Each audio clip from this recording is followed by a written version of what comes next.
Hello and welcome to another digital painting live stream with Jennifer Garstang of My Dragon Ate My Homework. I can be found at mydragon8myhomework.com. I'm also now just getting started on Instagram and Pinterest at My Dragon Ate My Homework, and obviously YouTube. So please feel free to follow me. And Facebook as well. For those of you joining me on Facebook, you already know this. Please feel free to like and subscribe if you would like regular updates of the content. I'm trying to do more of these live streams and more regularly. So far, we're looking at 2 p.m. seems to be working pretty well for me. So I'm kind of trying for a 2 p.m. Tentatively Monday, Wednesday, Friday at 2 for roughly anywhere between an hour to 2 hours usually, depending on what my energy levels are to painting. A lot of that depends. So today, my energy levels today are pretty iffy. I did not sleep very much last night, just thinking about the Game of Thrones finale, which was amazing. Oh my gosh. Or Game of Thrones season, was it 7? Yeah, season 7. I lose track. So, now we're gonna get back in and paint some dragons and try not to mess up too terribly badly, but that is why the undo button is my friend. And so worst case scenario, everything I do today will just go away. I'm not going to permanently destroy anything. Alright, so last time we were working on these bubbles, and I'm looking at them again and still really like how they're looking. Sometimes I go away and come back and I look at it and I'm like, oh, what was I thinking? This was not... How did I think that was good? That's not what I want to do. Excuse me, yes, yawns are... If you're contagious for yawns, I do apologize. I'm very susceptible to being made to yawn by other people, so I probably will never be able to rewatch this live stream because I will just yawn continuously through it, so I apologize in advance. You have been warned. But I'm not bored again, I'm just really tired. Because the brain after Game of Thrones is just... Oh, it's hard to turn it off after watching truly, truly great TV like that, or any truly great visual performance.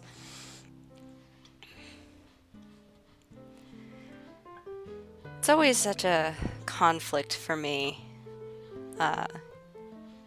whenever I'm appreciating fantasy worlds, right? Books and movies and TV shows and all that stuff.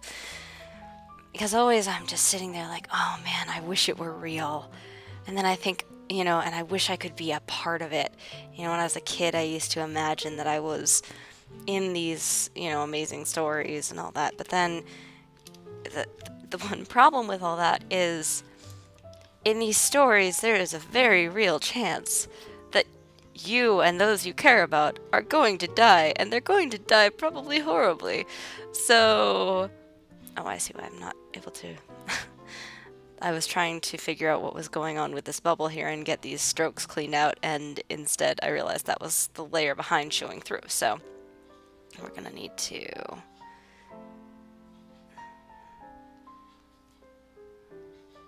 I'm going to just use my mixer brush because it wouldn't necessarily have that. We're just going to kind of get rid of that. So the bubble, under the bubbles, you're not going to have this lovely film on the top like we added here. So let's just kind of tone that down a bit so we can safely work on the sides and not wonder what the heck that extra line... The extra lines are there. Sorry, I did warn you. Anyway, so yes, that very real possibility that you can die if you're doing a real world adventure of any sort. It's not good. It's not good. Especially in, you know, something like Game of Thrones, where it's like, man, everyone's probably gonna die.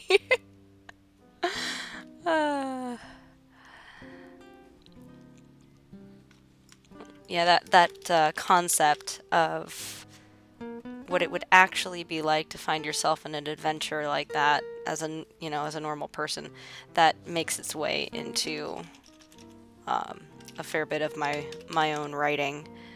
And it kind of goes along with, you know, my art too, how I like to go into the mundane elements of the fantasy world, like a wizard, you know, would have to wash dishes at some point. So, you know, thinking of those practical details in general, not just, you know, the very real possibility of death, but also, you know, just things are never as you expect them to be. You know, they're, when you actually get into the nitty-gritty, all the practical details.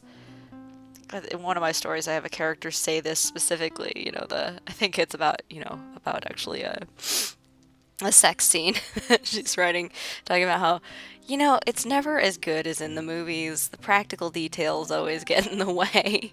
And, you know, she's got, you know, cold feet. Quite literally, her feet are cold, and that kind of messes up the romantic moment. And, you know, this what seems like it's about to be the most perfect romantic you know, love scene ends up getting ruined as she suspected that it would. So anyway, what was I talking about before getting distracted?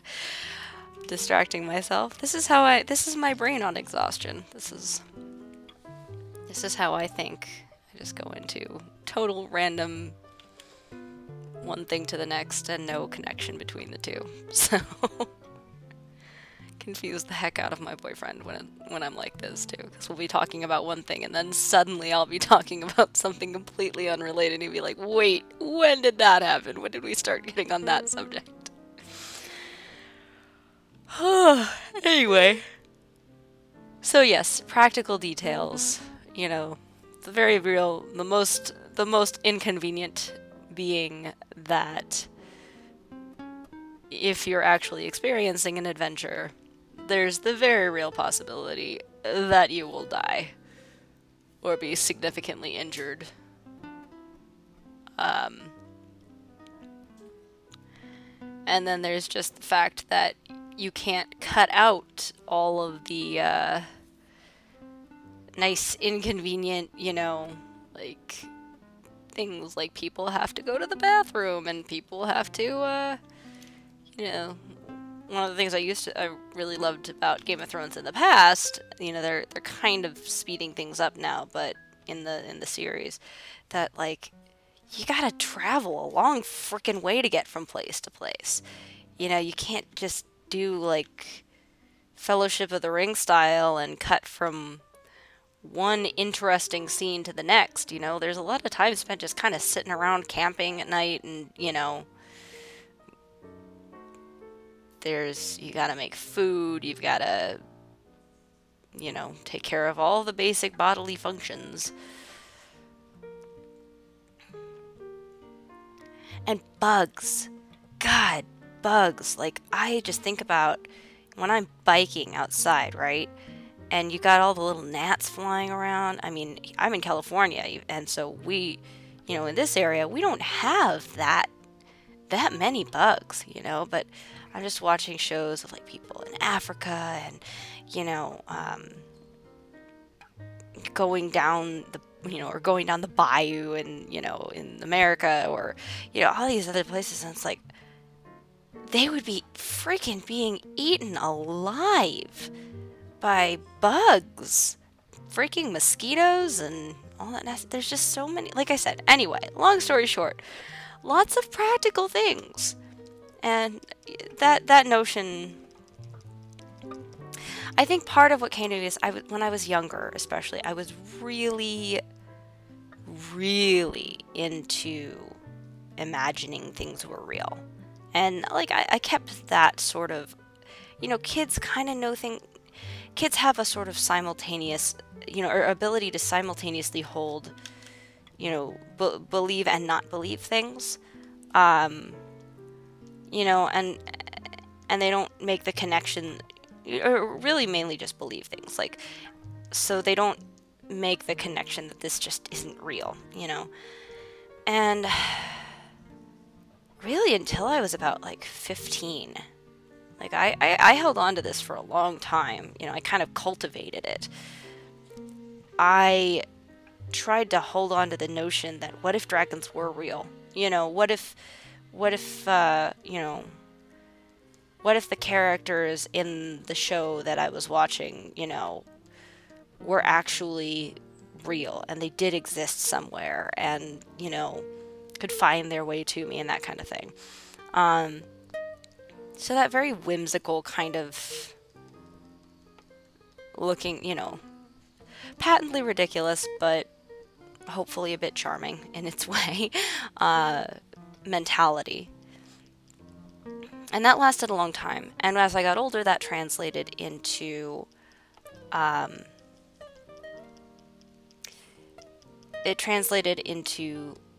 idealizing, like, what romance would be like, and idealizing what the working world would be like, you know, and so, like, I'm gonna find, you know, my partner is gonna be my soulmate, and it's gonna solve all my problems, and I won't need anybody else in the world because I'll have him, you know. And then, same thing with a job. I'm gonna find the perfect job that will be fulfilling and let me pursue my passions, and it's going to be this community, and it'll be my friends and great people and all that. And, you know, every time I thought I'd found that, it blew up in my face. Obviously, relationships are with another human being, and it's a lot more complicated than just, you know, they're not the be-all and end-all, and that's not a healthy approach to a relationship. But in the jobs especially, that was the most, you know, like, I had some really bad experiences. There was one company that I wasn't with them long. You know, I didn't like officially get hired because they had like a probationary, like, really long process. So I was, you know, I was hired and paid, and then, but it was like a probation type thing, while I was, you know, being paid for training. And it really, like, they said all of the things that I thought they were, like, talking about how we, you know, we want to help the world, and we want to, you know, it was a marketing firm of all things.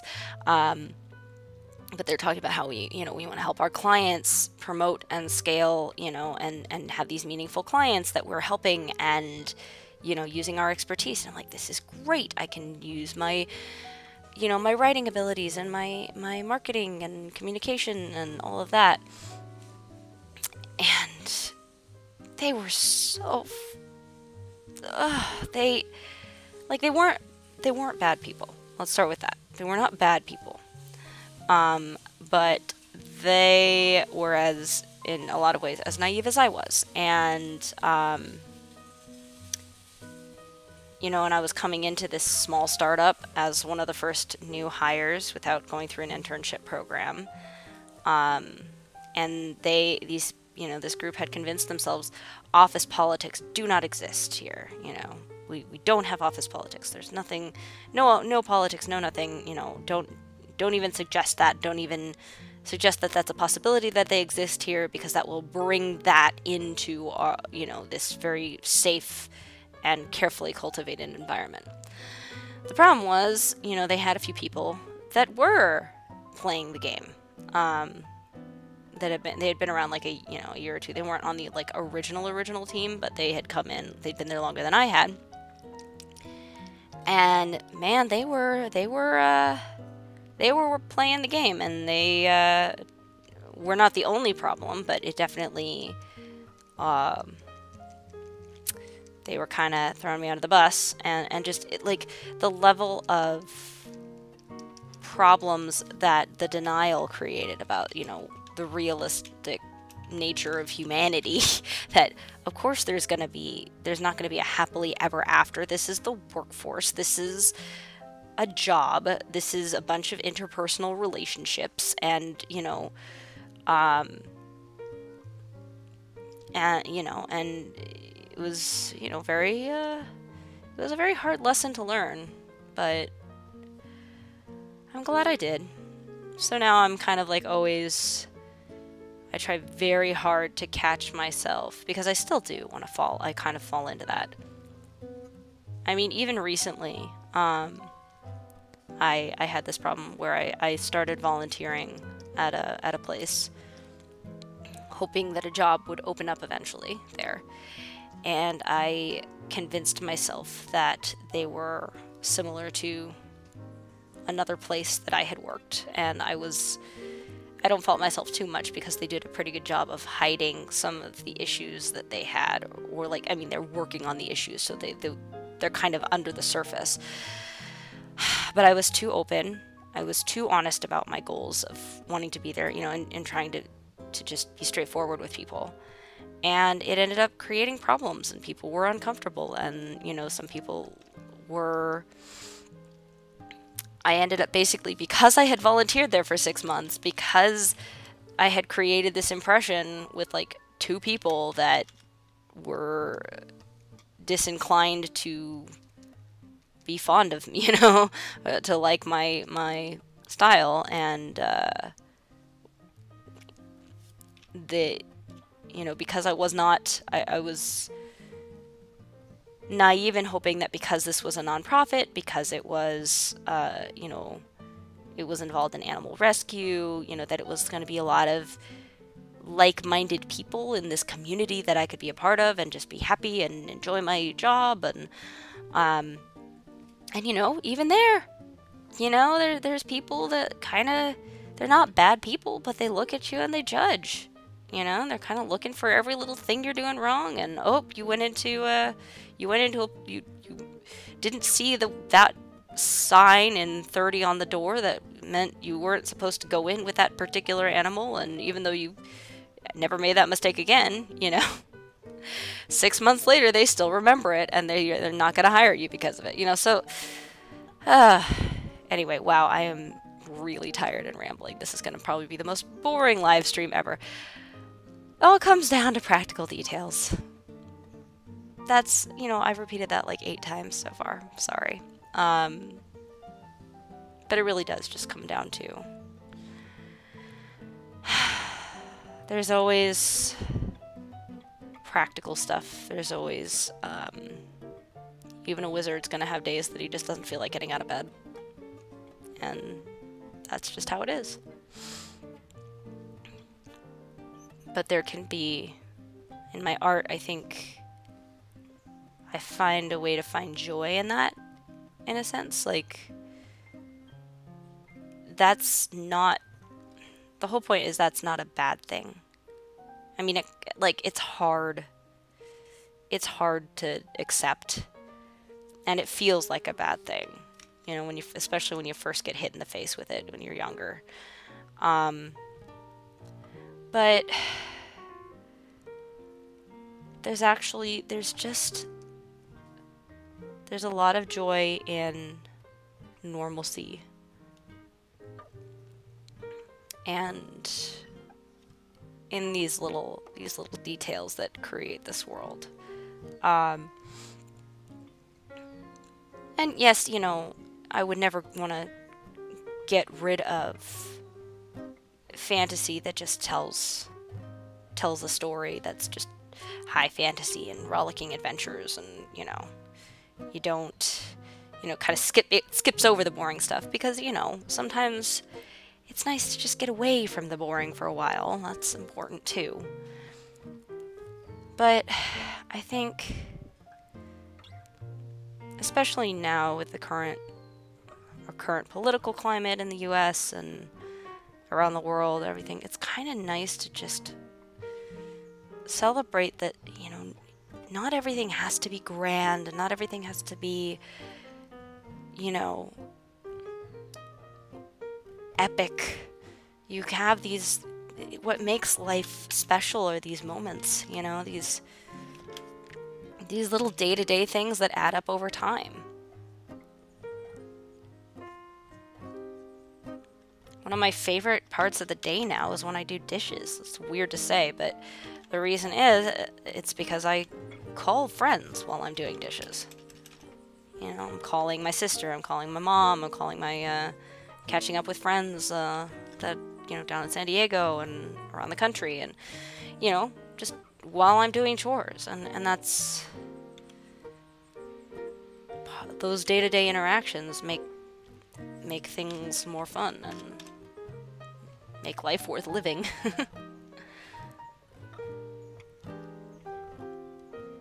And I find myself thinking about people in power and people who are, you know, so hell-bent on getting that power. And I'm just thinking, you know, I'm like, oh, I gotta get elected to the highest office in the country, or I gotta, you know, gotta be the king or the monarch or all this. And I'm just sitting there going, why? You know? What do you actually get out of this? What are you actually, especially if you're not helping other people, if you're not actually making the world better, like, so you get a yacht, like, so you get more money. How is that, you know, so you have power, you know, over other people, you can make their lives miserable. What good does that do you? How does that fulfill you?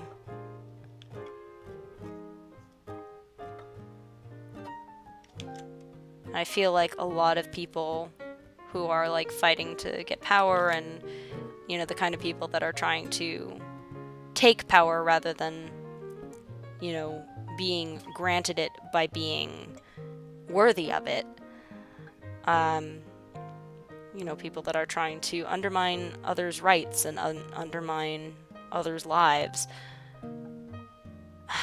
I feel like it's a massive compensation for their own insecurity.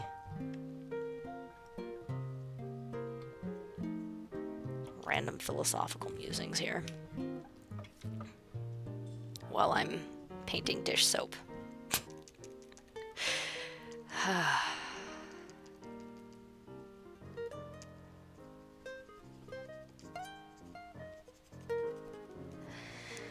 Okay, back to the painting itself.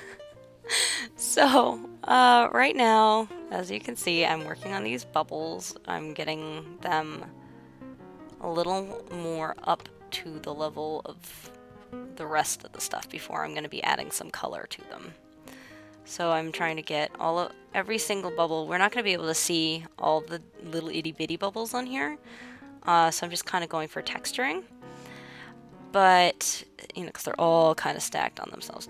But one of the things that you would see is lots of little spots, you know, of like little pinpricks of light where each little bubble is reflecting the light.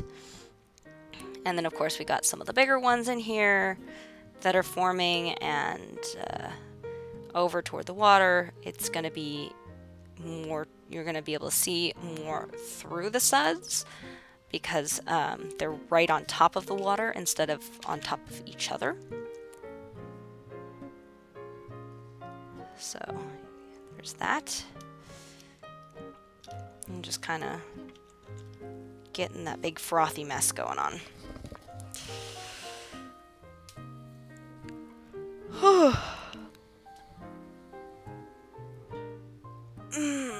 I'm probably going to be revisiting this area right here too and get a little more. It's a little... not... this area with the big bubble is not quite what I want it to be.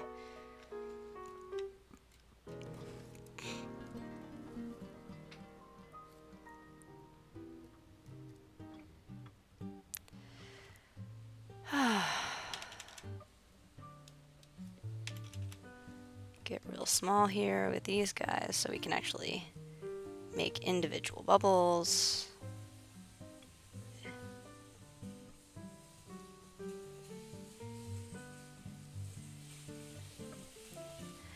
One thing to note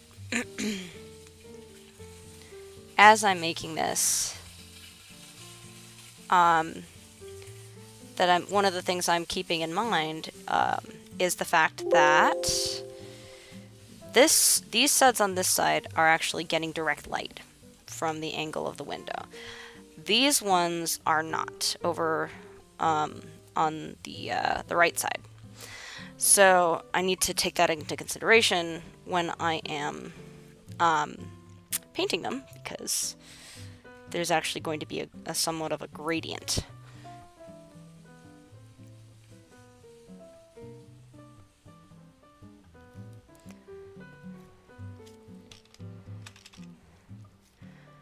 I'm going to clean up around this bubble a little bit.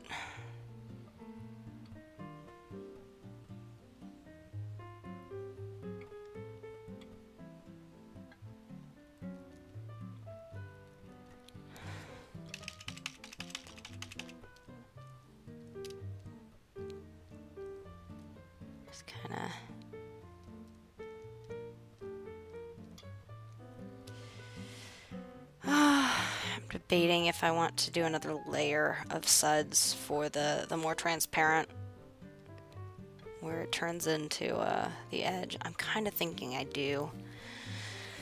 I'm gonna take a look at pictures of dish soap, dishwater.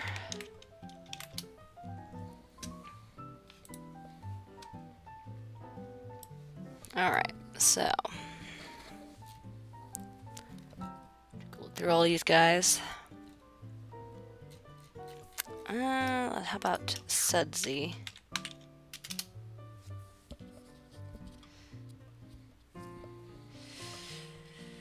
Let's see.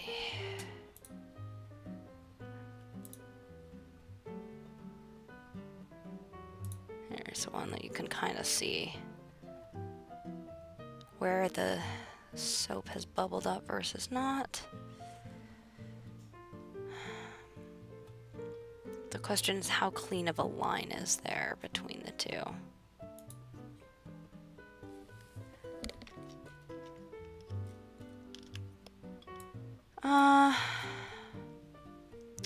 Nah, there's not really. It just sort of gets darker. So I'm gonna go ahead and just keep it as one layer.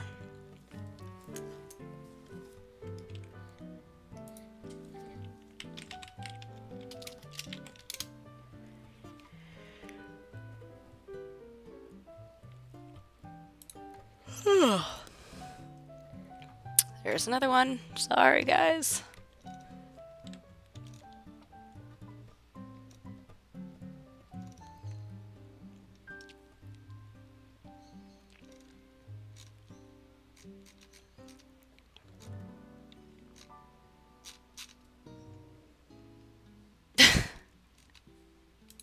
Okay, this picture's so sad. Oh man. The reference photos that I get to see. So delightful. So tragic.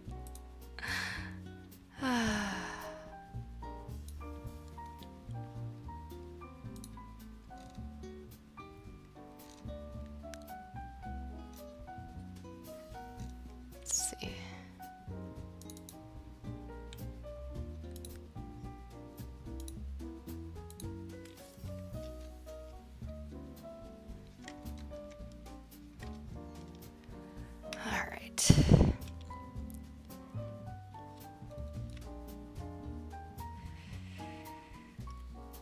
I'm gonna take my burn tool, actually my dodge tool, and I'm just gonna kind of go in and do a little more texturing with that. There you go. I love the brushes in Photoshop. They're very fun. Make my job so much easier. That's too much. Too much? Too much highlights. No mas. Yeah, I like that. That's a good level. Okay. So I'm pretty pleased with how this is looking. Like I said, I don't want it to be too detailed, but I like that it has that bubble texture. So you look at that. There's no need for me to go into too much detail on it, she says, after doing massive amounts of detail. But like, it's really just a matter of getting it to the right level that everything kind of matches and looks right at the level that it's supposed to look.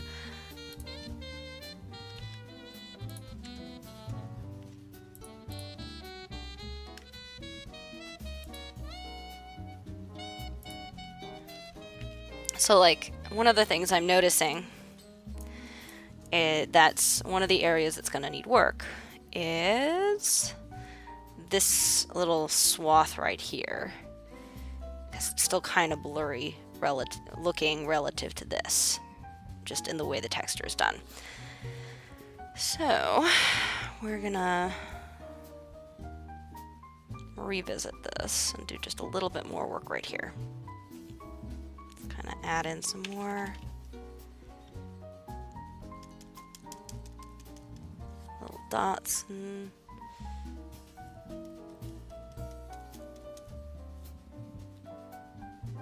make that a little brighter. And I'm gonna do some spacing on this so I don't accidentally. There we go. This is a fun brush setting. I'll show you what this does. So I've set shape dynamics on, and the control is the pen pressure. So the harder I press, the bigger it is. If I do a light touch, then it's going to be small. If I do a big touch, it's fine. This is actually a technique I use for stars too. So pay attention if you want to paint stars. At least paint them the way that I paint them. And then you set the spacing up to 100%. And sometimes I do scattering to get a little more randomness in there, especially with stars. And then I'm going to up the opacity a little bit, and we're just going to start kind of going around like this. Just woo, squiggly lines, and just a little bit here, a little bit there. Press harder, press softer. And that's going to get me those nice little pinpricks of light that I'm looking for. I'm actually going to make the size a little bigger so I can get kind of a nice mix. And the nice thing about having the spacing set so high is that I can't accidentally make like a smear. Although actually, now that I'm looking at that, I really like that, so I'm just going to do that. Make the spacing a little bit larger. Oh wow, yeah, that's really good. She says, after... Since these aren't stars, I'm not trying to make stars, I'm trying to make suds. This is really an endless journey of discovery. And I'm going to make the hardness a little more so we have a little more distinct. Nah, not too much more. It's too much, too much, too much.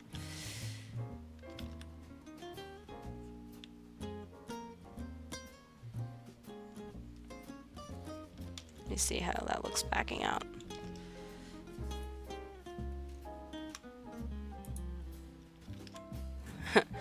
That's really fun, actually. Alright, I'm going to take a darker color and go over a little more.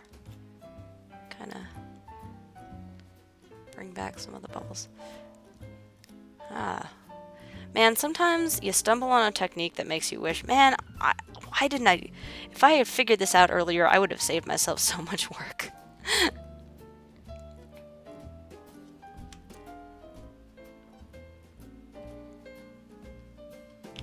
Go over some of these. Go back here with this.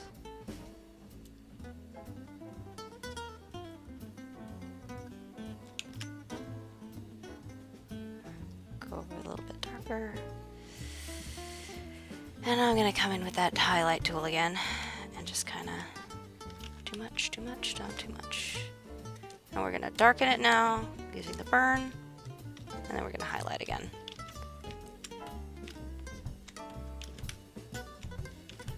Make it a little less. There. All right. Yeah, that made my life easier. All right, then we move back out. So I'm backing out periodically. You know, I want to zoom out to make sure it fits in with the whole picture. And I learned this from a guy, an artist at BlizzCon a few years back. He gave a demonstration, which is really great. I highly recommend if you are an artist looking to improve your art, go to demonstrations, go to any workshops you can get your hands on. They are phenomenal. And you just, even if it's not a style that you normally work in, they're just so good for picking up little bits of information that other artists can give you. So one of the things he talked about, of the many things that he, excuse me, oh my gosh, I did warn you. Of the many things that he talked about, one of which was, if it looks good as a thumbnail, well, you want to make sure that it looks good as a thumbnail. If it doesn't look right when you zoom way out, it's not gonna look right when you zoom way in. Like, that's a good way to kind of get the big picture of your drawing. So I'm looking at this, and, you know, I'm looking like, maybe it is a little, you know, well, what I'm looking at is, I don't think the suds in the tub are too bright. I think the suds around them aren't bright enough, which we'll get into. So I'm probably gonna go, I'm gonna probably dull down these suds just a touch, but then I also am going to probably bring up the level of the suds around them, like get more of that, like especially right over, you know, not too much right here, but maybe these suds over here are going to be getting more light, so that should all be a little bit brighter. Not too much, again, because then we don't want to fall into the problem that we have, you know, the problem of pulling focus away from this sort of core of the image. So we don't want the periphery to have like a really bright spot over here that's going to be pulling the eye down to the wrong spot. We really do want this to be the brightest suds, because this is as far as you want the eye to go, to be like drawn to. So let's see. Start working over on this side here now. Just gonna kind of come through with my dodge tool. Get these little shapes, the way the bubbles kind of stack on top of each other. We want to accentuate that. Honestly, it doesn't, that part I don't feel needs too much more than that, because they're not going to have the same, you know, these bubbles are not going to have the like bright pinpoint highlights the same way, because they're not getting hit directly by the light. So they're still going to have some amount of highlights and shadows, but they're not going to be, oh, and this should be brighter. Originally I had his hand sticking farther out over the thing, but now it's back against it, so we need to make this a little brighter to make it clear that it's not in the shadow of his hand. His hand is behind it. And you can see how when we did that, the hand seems to recede a little more now, because the highlights make it clear where the hand is in relation, whereas before it looked almost like there was a shadow over them, because that's what I had painted originally, was like they were in shadow, and now they're not. So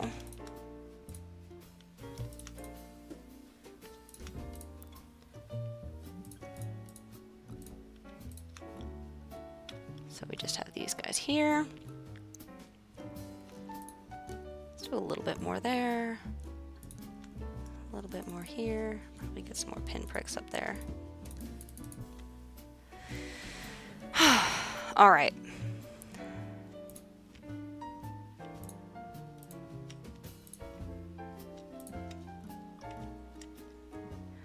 One other thing that's fun about foam, or like the suds, is I love the way they stack on each other, and like the way you can get these big blobs, like when I'm doing dishes and stuff, not recently, but like, because my sink is not as conveniently located as it was back when I was in high school in my parents' house. I used to have so much fun whenever we were filling the sink, and you just get these massive foam piles and just like throw them in the air and watch them just kind of settle back down onto the sink, and Then I would, you know, get a small amount in my hands. I'd clap my hands. It would burst into a million different little bubbles. Good times. Good times.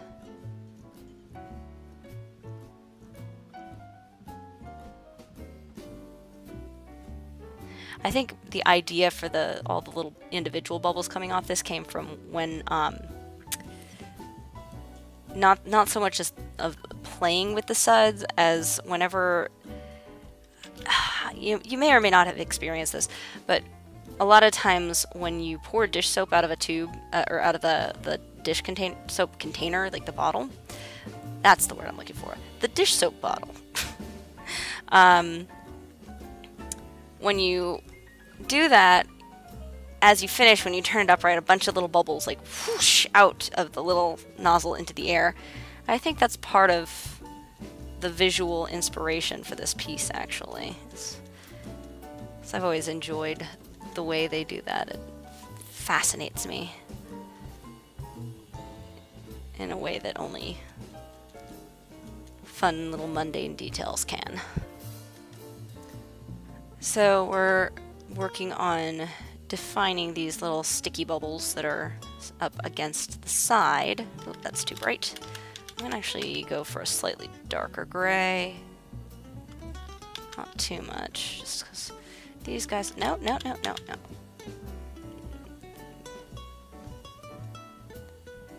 have to dull some of this down after, because these guys are not going to be getting the same light hitting them the way the others on the other side would. They're not going to have that same advantage.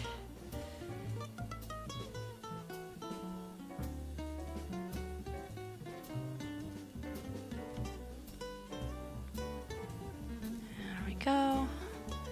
I'm just gonna get rid of that guy.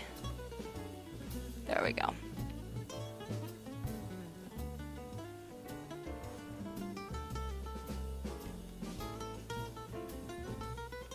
And then we have these guys here that are not sticking, but they're kind of forming the edge of this little shape, this little structure here of the soap.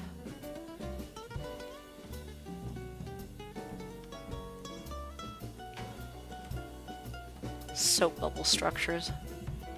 That would be interesting.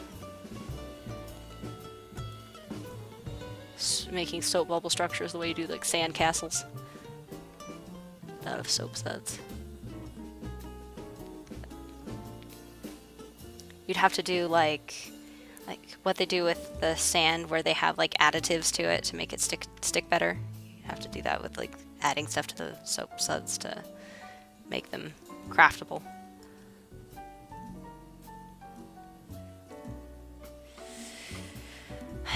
I'm actually going to use the smudge tool to make some of these sliding down look like they're sliding a little more.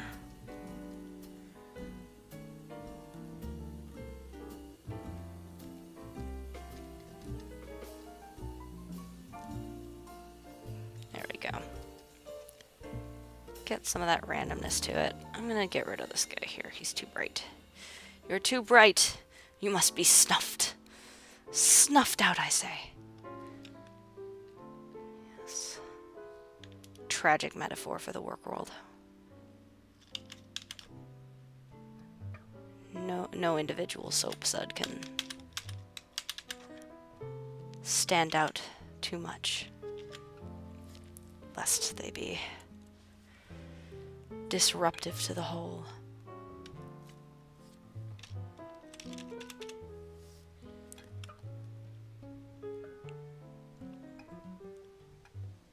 Bug's Life, but with soap suds. Little Mermaid Part 2. Sorry, too soon. I'm not talking about the Disney version.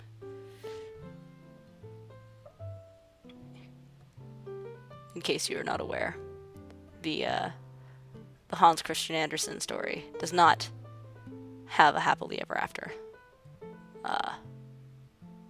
The way that the Disney movie does. I mean, It's kind of the case with most Disney movies versus the original fairy tales they're based on, to be fair.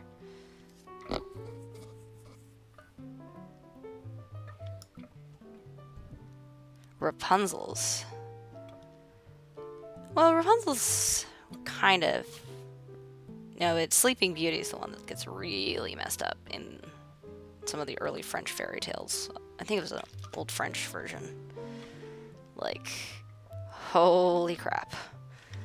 That, like, don't read it if you have any sort of history of any kind of abuse in your family or anything.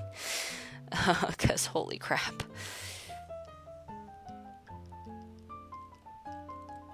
When a fairy tale needs a trigger warning.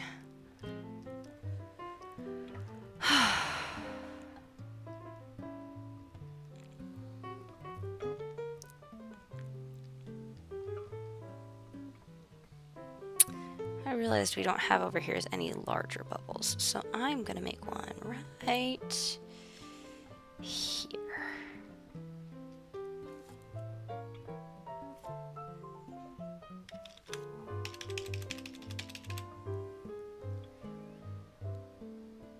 Kind of open that up a little bit.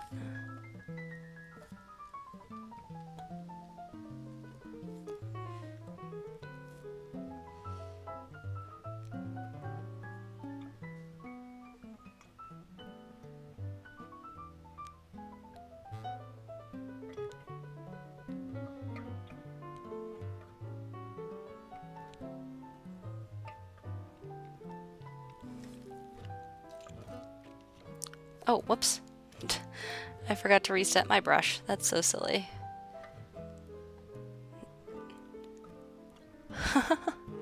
No wonder that's all looking kind of weird and wonky. Let me get my smudge tool going on here. See if we can fix this without having to undo a bunch of stuff.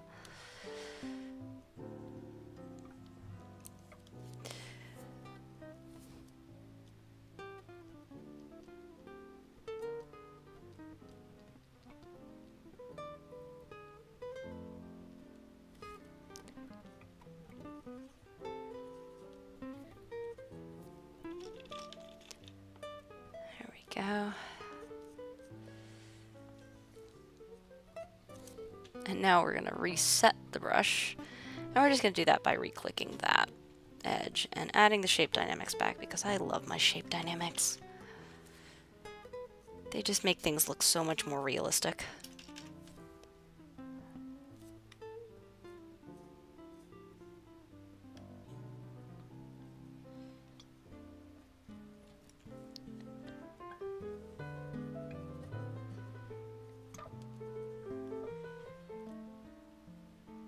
Create all the other little bubbles on the inside. So even as this guy is forming, he's got the other bubbles clinging to him. Less of a highlight here. Still a little something, but not too much. And then I'm going to take my eraser tool and just kind of go through here and clean up that edge a little.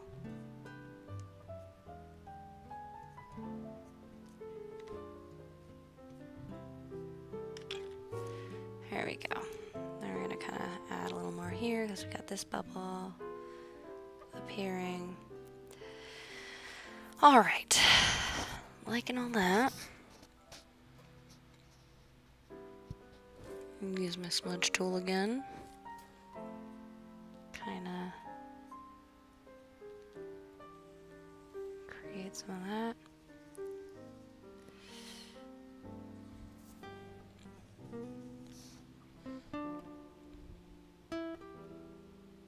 All right.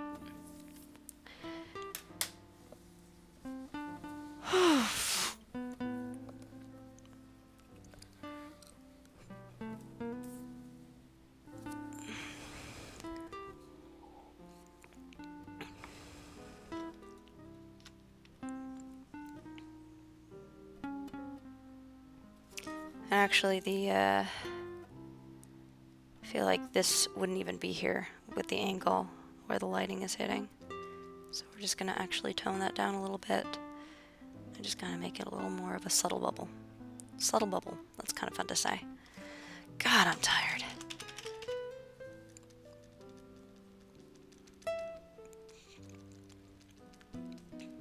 In fact, actually, pardon me just one moment. I will be back in just like less than a minute. I'm gonna go pour myself another cup of coffee.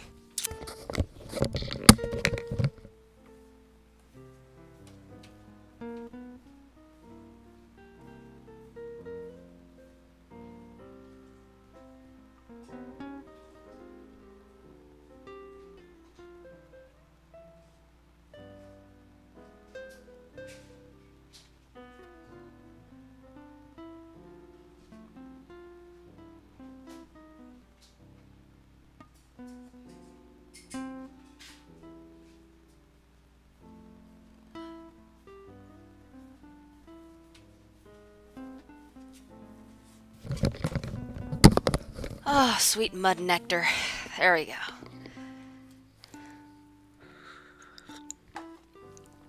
Bringing life to my tired limbs. Whew.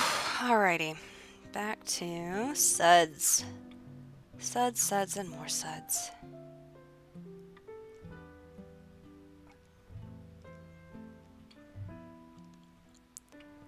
Alright. So, I feel like this is pretty close. Although the texture on this side is still not quite... Well, I'm actually debating. I think I'm gonna probably make this more like this. So a little bit less detail on it. I'm not sure though.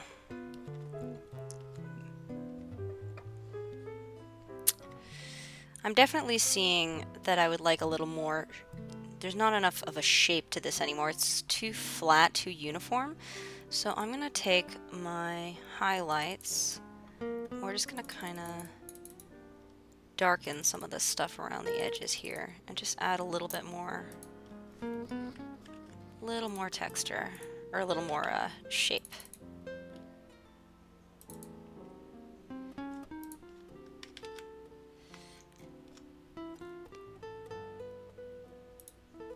I'm gonna make it really small, or really like light. We're just gonna kind of go in around here and dull down just a little bit some of these highlights so it's not quite so prickly looking. There we go. I'm liking that better.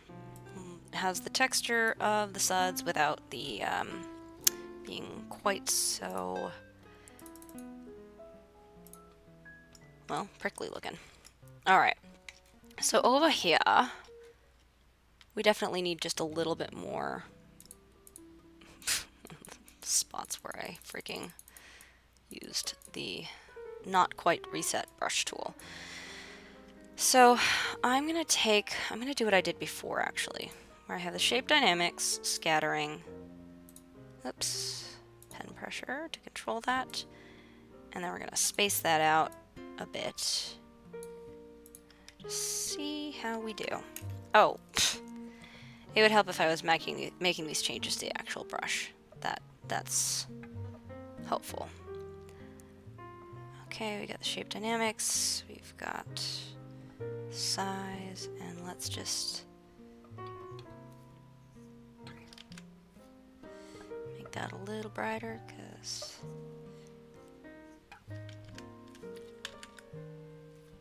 closer together, larger, too large, there we go. Yeah. I'm gonna grab something in the middle. We're just gonna start kind of adding a little more.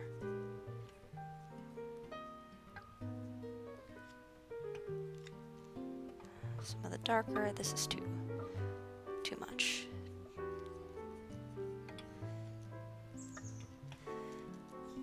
So it's sort of an add and take away. We're just trying to get a little bit of randomness in here. Nice bright white that we're gonna pull. More or a light gray, as the case may be, because of color relativity. And we're just gonna bring in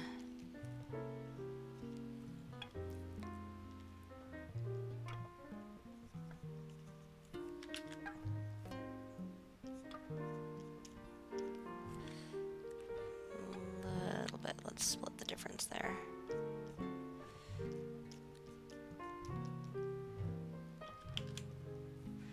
Get that texture going on.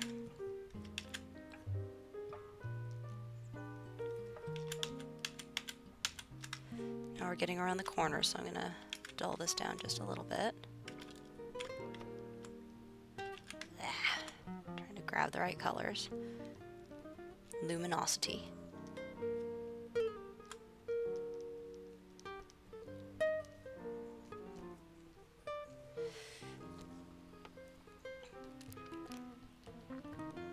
Seriously, I'm really pleased with this texture discovery.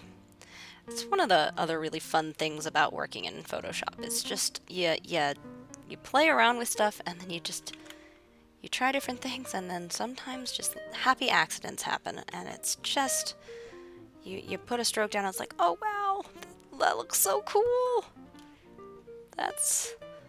I'm sure somebody else has discovered this a long time ago, but I'm just finding it for the first time, and I think that's awesome. So I'm going to pretend that I'm the pioneer of this technique. And I have yet to be proven otherwise. I've yet to be proven that I am not the first person to ever discover this setting to a brush in Photoshop. And that it looks vaguely like soapsuds and can be used to make a passable soapsud texture. I am the pioneer of soapsud Adobe technology.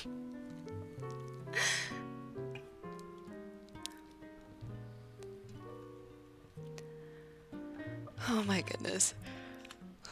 I'm so tired, you guys. Oh man. Whoops, no, don't move. Go back. Go back where you were.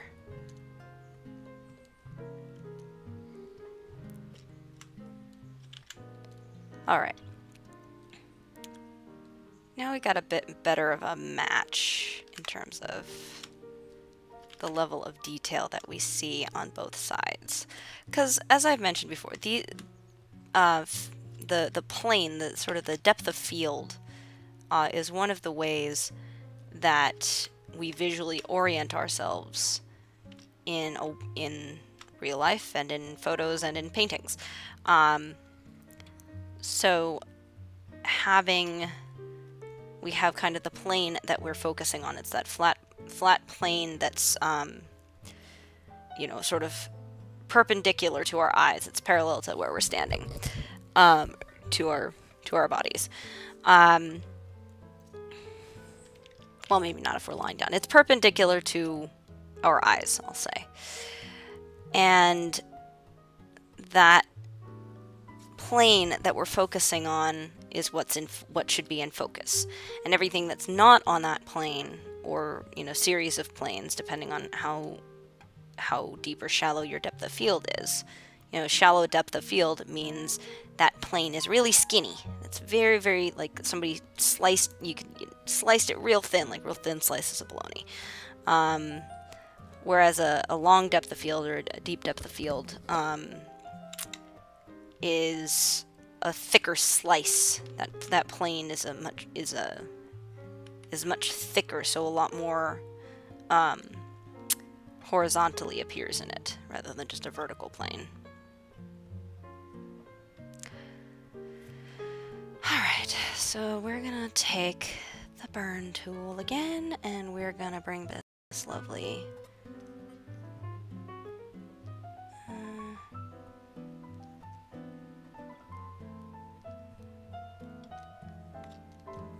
burn and dodge, burn and dodge. That sounds horrible. Burn and dodge. Like just kind of toning those down a little bit. And then we're just going to bring back a little more, very lightly. Get that randomness. Tone it down, bring it back. There we go. You know what? I'm actually going to do midtones here. So, because we have a darker range of colors, and I don't want to keep bringing up the highlights anymore. Let's make the rest of it just a little bit more.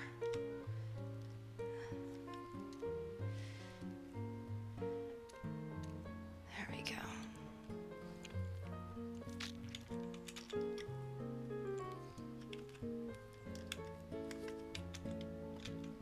So you can see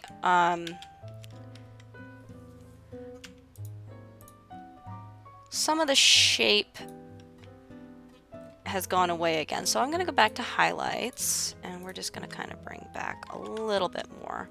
I'm going to do that with this. We're just going to use sort of a regular brush to kind of get a more even. And thank you, computer. I know I'm a terrible person.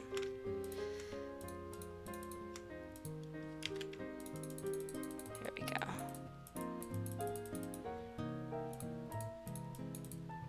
There we go.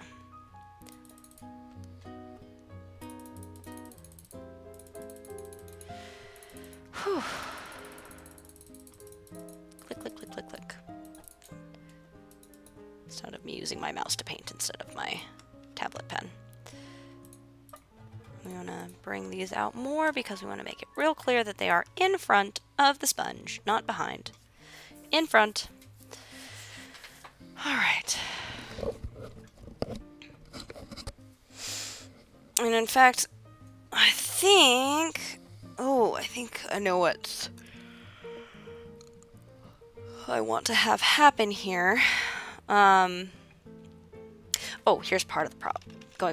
Okay, first I'm going to go back and deal with this because this shape should be kind of folded in front of the other shape. This is stacked.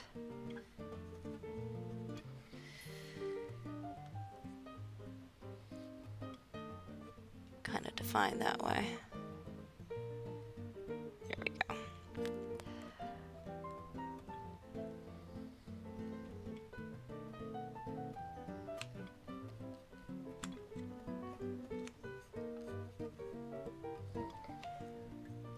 Alright, and then this is still on the inside here, so it's going to be less. Do one more pass there, one more pass on the highlights. Bring it down just a little more and get that gradient look. Alright. Now, here, I just realized he is scrubbing. That means he has dipped his sponge into the water and I think would have disrupted these suds right here. So I'm actually gonna come in. Well, first I'm gonna save, because before I do anything, I save. And I'm going to drink some of my sweet muddy nectar of the gods. Oh gosh, coffee. What would I do without you? I would not be very productive. And then we're going to just cut a hole right there. And then we're going to we're going to reset this smudge tool. And we are going to go follow the path.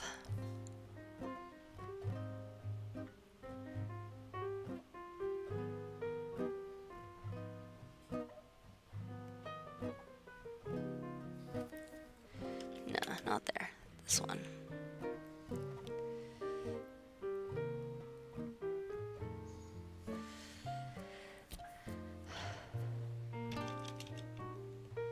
That's not what I meant to do. That's what I meant to do. Just kind of...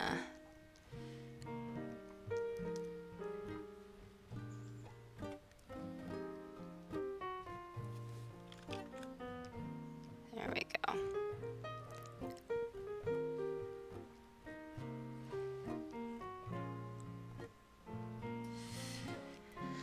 You know, I'm gonna revert to the last saved and bring those back.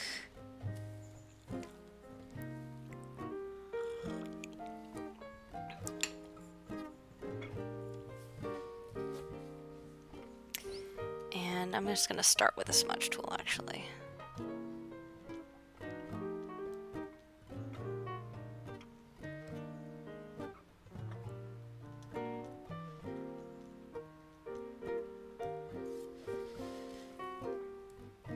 Get that in there.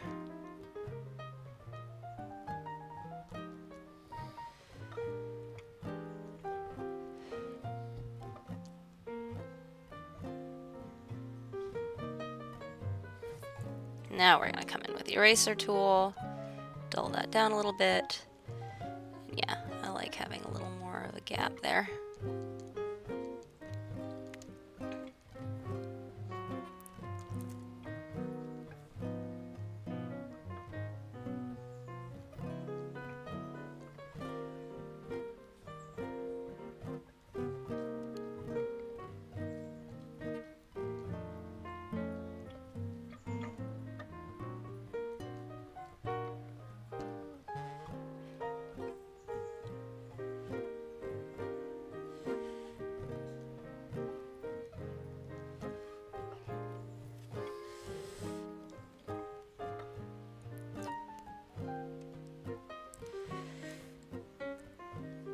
Cool.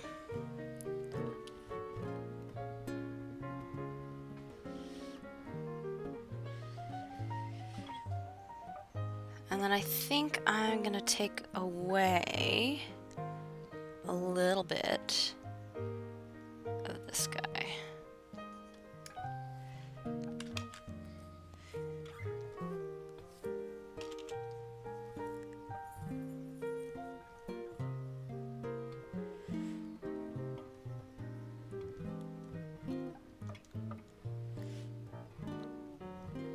There we go. Tells a little more of a story. So every event that happens in a painting, or in this painting, is the result of the events that came before it. And so, you know, I'm not going to get everything. I'm not going to know all the things that happened before, but as I'm painting, I can look at this and say, hey, you know, these soap bubbles are a little too pristine, considering he has just, you know, dipped a sponge through them. So, there would be a gap in them now. And I'm going to put back a little bit here. Oops, not like that. Not like this. I'm going to put back a little bit using shape dynamics. And so we're still going to have a little bit around the edge here of these. But the big sudsy part he's using to clean. So, what I'm doing is having these kinds of details of like, alright, he's obviously just disrupted and he's using the suds around the edge, and you know, there they are, there's how they've resettled now after his sponge has come in and messed with them. That kind of thing helps, those kind of details help make this not feel like a stagnant, like a completely stagnant, you know, image. They help it feel like a snapshot of a moment in time. So thinking about those kinds of things, you know, that's something that comes to me. And, you know, it's kind of how it is with writing, too. If you think about it, it's a similar process of, like, as the person creating this, we're not necessarily thinking about it linearly. I know, I need to actually look that word up. I use it so dang much. You know, so we're not looking at this in a linear fashion. When we're creating it, we're kind of like, okay, I know what I'm going to see there. But then, as we're going, we sort of see, oh, this part must have happened before, and this part must have happened after. And it's interesting because some, that kind of matches, at least on in a surface level way, which, you know, I'm a very surface level person, so it matches some quantum, I think it's like a quantum time, quantum theory of time, or a quantum hypothesis. I feel like it's related to quantum physics. I could be wrong.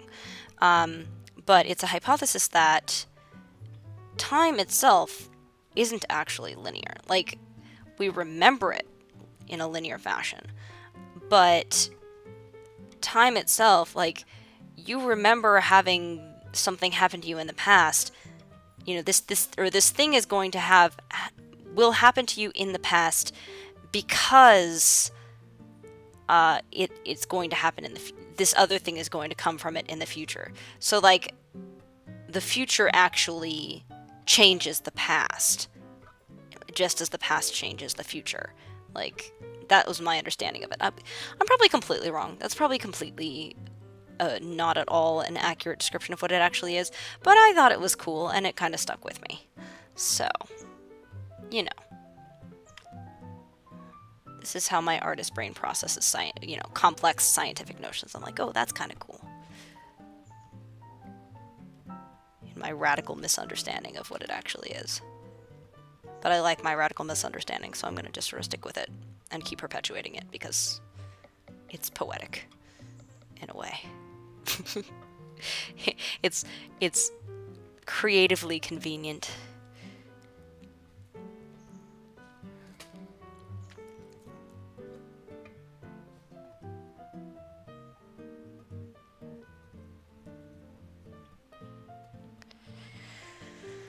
Alright, got some of these sides kind of sliding down.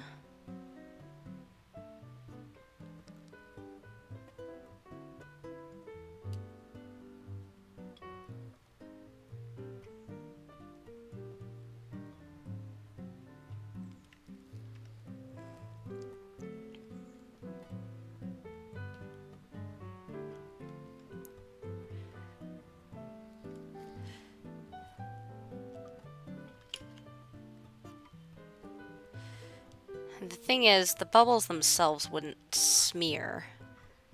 They'd just be kind of formed into a lot of other bubbles, but I'm trying to get that. So it's kind of challenging, because I want to make it look like it's being actively smeared.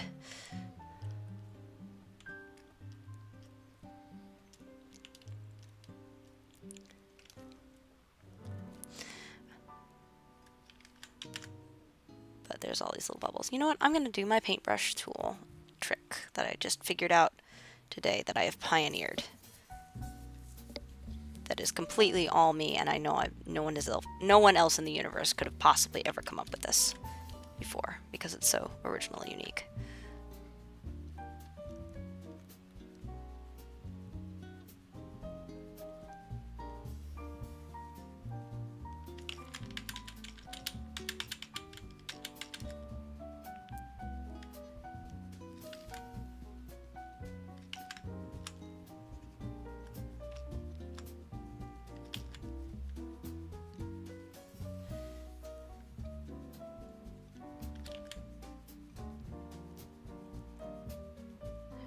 There we go.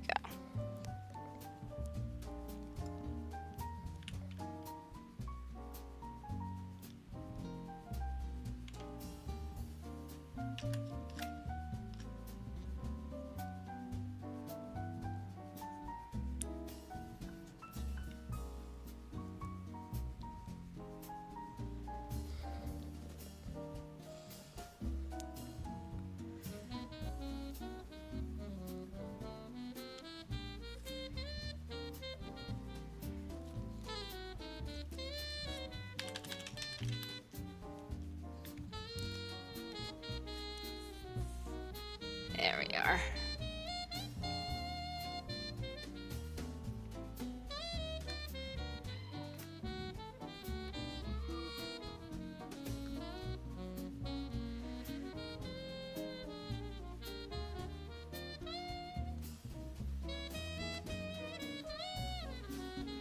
Add a little here and there.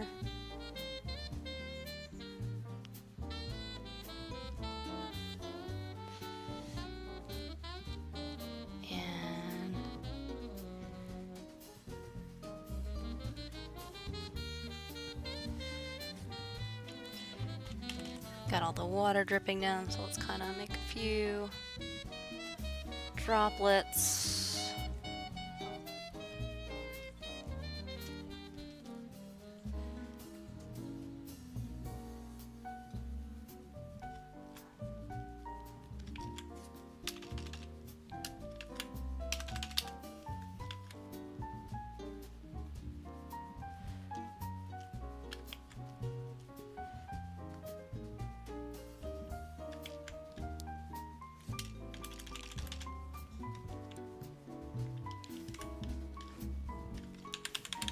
Nah, I don't like any of that. I like it better before.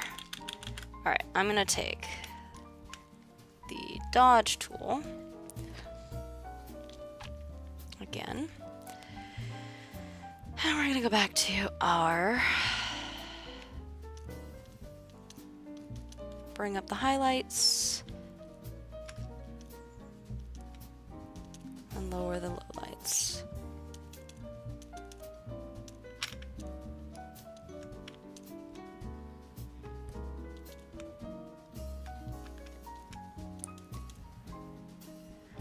Alrighty. So I think this is where I'm actually going to leave you for today. We've made a lot of progress on these suds, even though, like, if you take a look at this, it probably doesn't look much different than when we started, but we have actually made a lot of progress. I'm really liking where these suds are. They've got a reasonable amount of detail and texture without being overly detailed and textured. And then, you know, working on this area here. This area is going to definitely get some more love and next time. But for now, I'm starting to feel myself fading, and I know that if I continue at this point, I'm just going to start messing things up. So I'm going to take a step back, give it a break for a while, and I'll come back to it next time. So I will see you guys soon. Thank you for joining me. Again, you can find me on Instagram and Pinterest. I will have more interesting stuff on there soon, I promise. That's probably what I'm going to be working on next today, actually. And I'm also on Facebook, so feel free to find me. All of which is just do a search for My Dragon Ate My Homework, all one word. Or visit my website, mydragonatemyhomework.com, and if you look in the top right hand corner of the website, or the bottom of most pages, or the bottom left hand corner, you will find all of my social media platforms. Thanks again for joining me. Feel free to subscribe if you'd like more updates, and I'll see you guys next time. Thanks.